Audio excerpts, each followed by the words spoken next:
Welcome to the Learning Pines YouTube. We hope this video helps. You start by getting the GPS active and aligned to your map. First, install the GPS mod or enable the in-game GPS option. This ensures lane guidance is available.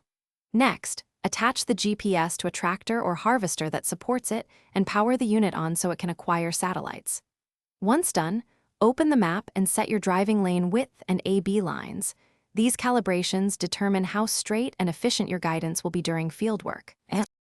Now you create AB lines to define straight guidance paths across your field. Position point at one boundary and point B at the opposite edge. This tells the GPS the pass direction and length. Then select the implement width and recommended overlap so you won't miss strips or double cut. After that, enable auto steer and pick headland behavior, manual for tight control or automatic for continuous fieldwork. Because the right turn mode prevents. Finally, start fieldwork and monitor the first few passes to confirm accuracy. Drive a slow trial pass while the GPS guides you. This shows whether overlap and AB alignment are correct and reveals drift.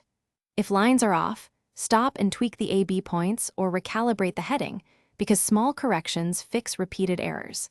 If the system loses steering or satellite lock, restart the GPS mod or reattach the device. Doing this usually restores guidance without losing progress. Thanks for watching. Consider subscribing if we helped you.